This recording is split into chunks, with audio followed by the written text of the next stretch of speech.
and we continue our talk about the must-listen to the groups.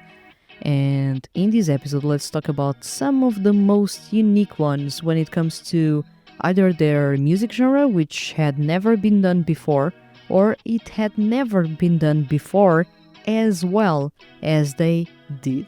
Or maybe they are just so unique that you still haven't found a group that sounds like them. So let's kick off this episode of SEIYUU Lounge.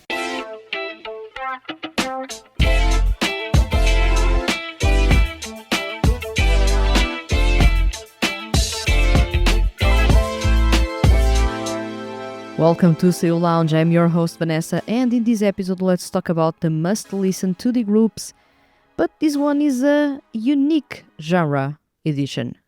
When it comes to the 2D music industry in specific, they did really interesting things when they appeared. And still to this date, some of these groups don't even have any other groups out there that may rival them in some capacity or that are trying to copy what they did. So this is going to be quite the interesting one. Right now I'm going to bring here Undead. Of course, some of you Ensemble Stars fans will be crazy about them because they are quite unique. I feel even within the Ensemble Stars franchise, they sound the most unique to me.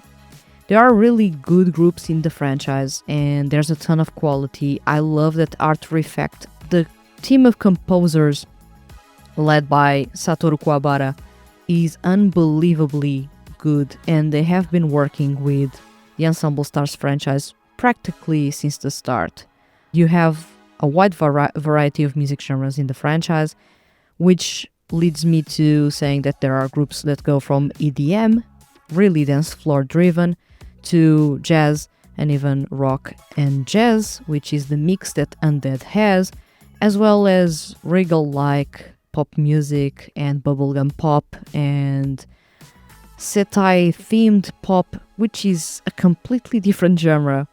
But yeah, they have a ton of variety, and within that variety there is a group that I instantly fell in love with, because when I was coming across the franchise I was thinking, well, I need to find my favorite group, because I usually like to do that when I listen to a franchise for the very first time and there is more than one group. I try to see which is my vibe within that franchise.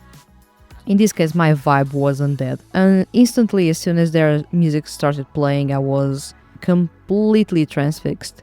I like what they have in there. It is slightly cheeky and mature whenever they go to the jazz vibe, and it is really powerful and intense when they go for that rock ballad sound or their trademark rock sound. I feel that most people coming across them will enjoy a lot their sound. They are easy listening, even if their rock sound is not pop, let's say. They are really easy listening. They have really smooth, warm voices in their lineup. We have Toshiki Masuda leading the way. We have Yuki Ono and Wataru Hatano. It's an unbelievably good lineup. I feel that they have the voices and the quality to actually impress everyone. And the truth is, they have already impressed quite a lot when it comes to the Oricon charts. I feel that when it comes to the Ensemble Stars franchise, the group that I would use to get people into the franchise would be Undead, for sure, because first and foremost, of course, I'm a fan of rock music, then I'm a massive fan of Toshiki Masuda, so that's two problems wrapped up in one, basically, and I love the lineup. And then you have the rock and the jazz music, which are really unique. You don't have a group out there that has jazz rock as their leading sound, at least they were the first. There are some groups that may try to emulate that. And when I say jazz rock, do not confuse that with acid jazz. Those are two completely different music genres or sub-music genres. But yeah, jazz rock is not really that common. And I feel that this is such a unique and fun combination that more people should dive into their music and really enjoy what they have to offer. So I would say, if you are trying to get into a group or trying to get into the Ensemble Stars franchise, I would recommend you to check Undead or any music that they have released so far. They are a really extraordinary group. And if you want jazz rock, which is a music genre that is not that well explored when it comes to 2D music, they deliver that and more with a ton of quality. I love that they are working with After Effects for their music because they are unbelievable composers. So yeah, that's what I have to say about Undead. Now, I changed things a little bit to another franchise that is celebrating their 10th anniversary this year, and this is of course Growth. Growth in the Skip Row franchise has been a precursor of everything related to lyrical singing. Now, lyrical singing, in case you don't know, is related usually to music from Bohemia, and it is something that usually has that mystical, adventurous vibe that is usually tied to tales of old. And I like that because it sounds picturesque, and it's not really something that was explored prior to Growth joining the music industry and being introduced in the Skip Row franchise. There was no other group out there with their sound and the style of performance that they have. And while we have had another group that actually has done that since then, they are no longer around. So, Growth continues to be the only group that does lyrical singing. Really, all their music is, at their core, lyrical singing. It is inspired by folklore. It is really rustic, unique, and I like that a whole lot. Johnson is the composer for Growth, and he has, since the start, brought a unique twist of their sound because while they sound pop when they perform their music, at least their sound is pop, the rest of their sound is not necessarily that, but still the songs sound really easy listening. Although they are extremely complex when you dive into the vocal performances, and these I cannot stress enough, it is really hard to perform a Growth song. You have Shunichi Toki, Yoshitaka Yamaya, you have Daiki Yamashita and Junta Terashima. They are unbelievably good, the four together, when you have one baritone and three tenors. So the scale is going to be high as heck and quite wide as well because of Daiki Yamashita and specifically Shunichi Toki that goes really, really high, as well as Junta Terashima that goes really low if he wants to. So you have not only the versatility, the scale, the range, you have the whole dynamic between the members, which they really fit well together like pieces of a puzzle. That's crazy how good they have been in terms of teamwork since the start, because in a genre like this, in which the vocals take the full spotlight over anything else, they need to really be in sync when it comes to performing or be in tune with each other to actually sound harmonious in the final mix. Although the final mix is actually a work done by the mixer, not necessarily because the singers are really performing really that well, because you need to rearrange things within your DAW, but they need to be in sync in some capacity because they are listening to the performances of the other members of the group and they need to harmonize with them. They need to perform canons with them. And that's not easy. That's a ton of quality that they have on the vocal end to be able to perform at that level and with that skill set, which is something that not many singers have. So, while they really struggled live, and most fans will know they struggled a lot live to perform their songs, which are really taxing on the vocals, especially when it comes to bringing those high notes, there's a ton of falsetto, which means there's not enough breath for a whole performance to jump between parts and really perform them really well. But they had that struggle when they started. Most recently, to celebrate their 10th anniversary, they held a live show, and fans know already the changes that they underwent. At the same time, the SEIYUU themselves recognized that they really struggled at the start with how they sang, because it was really hard. It was a new music genre for them, something that they had never tried before. Now you have them performing at a high level, and most of their songs, when they believed they were not at a high level, they were amazing. I still continue to say that to this date, Maho no Kizuna is one of the most beautiful songs I've ever heard. And I'm not talking about just in the 2D music industry, I'm talking ever. of all music I've heard before. Mahou no Kizuna has really that magic, that adventurous vibe that is so unique. You are going on a quest with that song and you are swept away with the waves. That's crazy how good and how cinematic that song is. But if you go and explore all their repertoire, you will find exactly the same. All the songs are unique in their own ways. I believe there are no two songs that sound the same in their repertoire, which is amazing.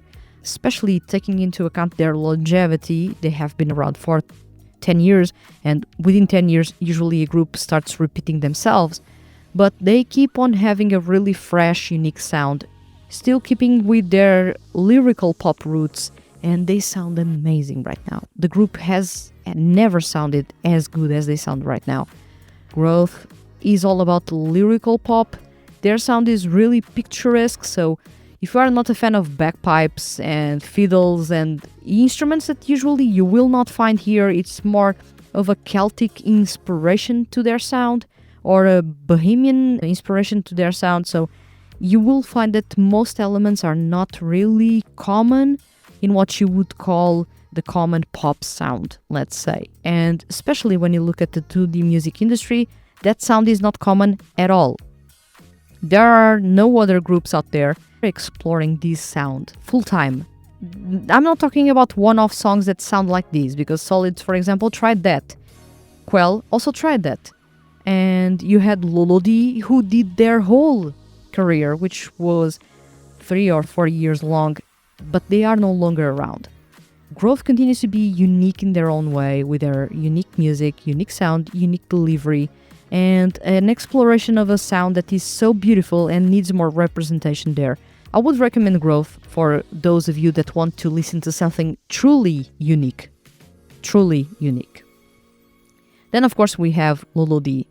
They have a unique twist that is they performed orchestral, lyrical music. Is a whole other level of complexity. So you have the complexity of the lyrical music, which lies a lot on the fact that the voices need to sound good right from the start without any addition whatsoever, or as minimal addition as possible. They need to sound really natural and be really good right off the bat. So no time and no place for mistakes here. They need to sound really good. And then you have the compositions that are not only truly complex, because Takeshi Hama made it sure that each song was, I believe, more complex than the other. And you had to peel a lot the layers that he brought of instruments and of little details in the compositions to actually find the main melody, the thing that was actually being the storytelling driven element, or to understand things that were being hinted in the lyrics, which the music actually tried to convey. Their music is really complex. Their music is really tied to the story, which is something that I fully appreciate. So, if you listen to the drama CDs, the music will emulate the story in the drama CDs in some capacity. And it is heart-wrenching, which you would expect. Because it has that orchestral vibe, it can really expand on that drama, on that theatricality that they have on the vocal end because of the lyrical influences. But the way that they perform is slightly different from Growth in the fact that they sound more operatic, more influenced by opera style of singing than lyrical singing itself. Although they do have that, they have both in tandem, but they have a ton of operatic influences in the way they perform. For example, Toshiyuki Toyonaga performs really open, big vowels all the time. That's really a massive way of vocalizing, and it makes the sound become more grandiose as a result. And that's not easy to achieve. You need a certain level of technique and control over your vocals to perform like that. He, of course, can perform basically like that because he's the Toshiyuki Toyonaga, and we already know how amazing he is. But you also have Shunsuke Takeuchi and Daiki Yamashita once again performing lyrical pop. He basically arrived to this group with the experience he had with Growth, and he was immediately one of the standout performers. Although the songs center around Toshiyuki Toyonaga's voice almost all the time, because it's the lead vocal. So when you come to this group, and especially if you are thinking, well, I've already checked pop, rock, and R&B in some capacity, probably jazz rock, also lyrical pop, and I want more of lyrical pop, but I want it to be more dramatic. I want it to be grandiose. I want to cry as I listen to music, which maybe is something a bit morbid, but some people like to use music as a way to escape and as a way to basically remove all the stress from them. And that can come from crying when you listen to music. That's a way to get weight off your shoulders, basically. And I feel that Loulou more than delivers that. Their music is inventive, it is cinematic, which is something that very few 2D groups have. It's that sense of, if you close your eyes and you listen to the music, you will be transported to a place. Very few groups can achieve that, in which you close your eyes and you can really see the scene and be in the scene that they are painting for you with their vocals and the instrumentals. That's a really cinematic sound that will grab your attention since the start. When it comes to the fact that the orchestra side is brought into the mix, I feel that most 2D groups would benefit heavily from having more strings or having an orchestra playing with them, because they have the vocal lineup to actually back that up and make the song sound really amazing. And of course this group has 3 of the best singers among male SEIYUU, so no question whatsoever, when the orchestral hits enter, you will feel those twice as much because of their vocals. I like to see that happening. I like the music to be dramatic. I like the drama to not be just for shock value. It is something that is so well orchestrated in the sense that you will feel something that was intentionally crafted for you, that is tied intentionally to the lyrics and conveying the emotions in the storytelling that they have going in the drama CDs, and it is all in the music. There is drama, the clock is ticking, and the time is basically up. And when you get to the last CD that they released, you will understand that theme that they have running since the start, the ticking clock, stops ticking. And that's amazing when it comes to all the storytelling that was created and how the group was actually crafted to the point that they actually thought about the start and the end of the group. They were crafted in the way that they fit the specific storyline and they accomplished their storyline, and people were, let's say with quotation marks, satisfied about that storyline. So you have music that is strongly tied to a story, but that you can enjoy without checking the story itself, because you will feel the story in the lyrics and in the performances, in the music that will seep through. So you will feel that. That's another reason why I recommend Loulou all the time. It's not only that they have an amazing vocal lineup, but they also have really unique music, and then they have that cinematic storytelling driven sound that I love a whole lot. If you are a geek like myself about storytelling, you like to listen to unique music, you like to see drama well performed, almost theatrical in a way, Loulou is the group for you, honestly. So yeah, I would say if you are trying to get into 2D music groups and you want your music to be unique, you don't want the typical idol pop groups that are everywhere, you don't want a full-on rock project, you have Undead with jazz rock, you have Growth with lyrical pop, and you have Loulou with orchestral lyrical music.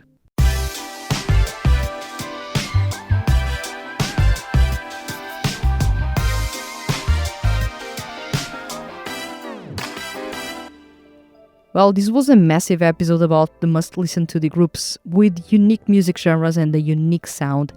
I love a whole lot to talk about these 3 groups. For example, while I don't follow the Ensemble Stars franchise anymore, I still have a soft spot for Undead. That's a group that I still hold pretty much dear to me. Then we have Growth. I'm a massive geek about anything Skip Row, as you may already have noticed.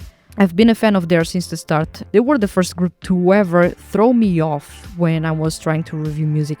I said to myself, well, let's review the music in the Skip Row franchise. It will be easy, it's pop or rock. And while I reviewed the other groups, at the time it was only Soara, Solids and Growth, when I arrived at Growth, I didn't know how to review their music because I hadn't heard some of the instruments ever. So I had to research about those, understand what the instruments were, what were the influences behind those instruments. That's how I got to know that it has Bohemian and Celtic influences, how lyrical pop is performed, why the focus is mainly on the vocals, and everything else.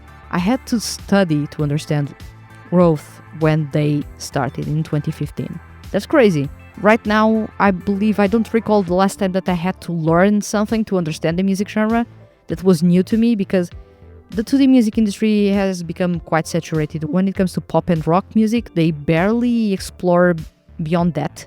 And when they do, they only do a one-off song in that specific music genre and they avoid the music genre for the rest of the time. But with Growth, for example, and Loulou, that's their whole identity. And that's one thing that I love a whole lot about both groups. Loulou has been, and he's to this date, my all-time favorite 2D group. They share that rank for me with Trigger, and I love them a whole lot. Theatrical, dramatic, intense, heart-wrenching, and really storytelling driven, and I love that a whole lot. These would be the groups that I would recommend to anyone trying to find unique music in the 2D music industry without having to succumb to the same old groups that are pop and they don't add anything new there. Just the lineup changes, the music sounds all the same or almost the same. In this case, these groups, they don't sound the same, even within their own franchises and especially outside of their franchises. So yeah, I hope you enjoyed this one. This was an amazing episode. I feel I could geek about these groups for longer than I did in this episode. I would love to know from you which or what are your favorite songs by each of these groups, or if you like just one of these groups, let me know which is your favorite song of theirs, and especially if you were trying to recommend these groups to someone, what would be the song that you would recommend to them? I would love to see your recommendations in the comments, especially because some people may be finding these episodes by chance and they will read the comments and they will find those recommendations there, and you may be opening a door for another new fan to join in the franchise and support your favorite groups, and that would be awesome. So I hope you enjoyed this episode. Of course, if you are on a streaming platform, don't forget to follow this podcast and leave a review. It's fairly easy. You just take 5 seconds and you're ready to go. If you are on YouTube, don't forget to subscribe and give a like or a thumbs up to this episode because it helps a ton when it comes to discoverability. If more people find these episodes, there's more people consuming this content. So if you want to, please participate in the comments. And of course, thank you very much for watching this episode, and I'll see you guys in the next one.